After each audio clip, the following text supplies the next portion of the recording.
For me, I was born in 1956 in Pike County, Alabama. I was born into rural poverty. I was given up for adoption before I was 6 months old. I grew up in urban poverty in Chicago. I attended schools not only in a high poverty community, but in a community where there were many broken spirits. But there were voices in my life. I had a father with only an 8th grade education who encouraged me to go to college. I had a mother who prayed for me.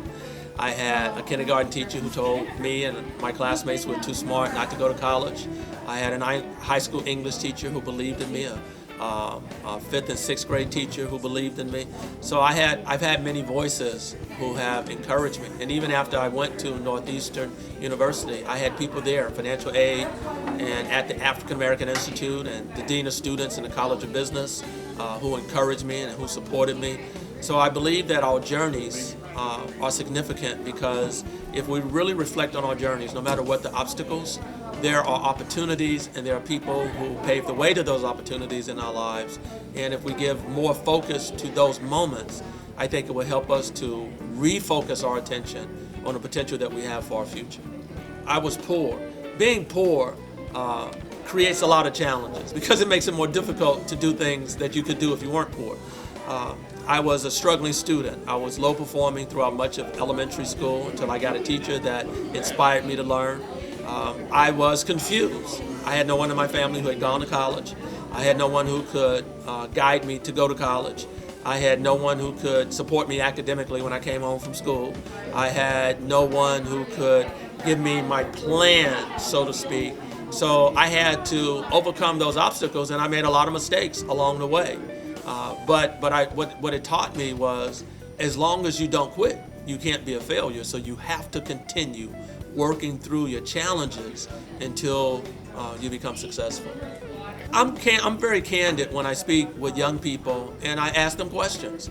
And the first question, are you really doing your best? I mean, don't say you are if you know you aren't. Typically, I talk to young people about their grades, and I ask the question, how many of you are straight A students? And very few people raise their hand. And then I ask, how many of you could be straight A students if you simply did your work, submitted it on time, and you applied yourself? And almost everyone raises their hand. So the question is, when you're not doing well, how much of that is because you are not trying hard enough versus not having the ability? But here's something that young people have to be aware of. If you're lazy, or if you're not trying hard today, you don't get stronger, you get weaker. Any athlete knows that how you practice is how you play.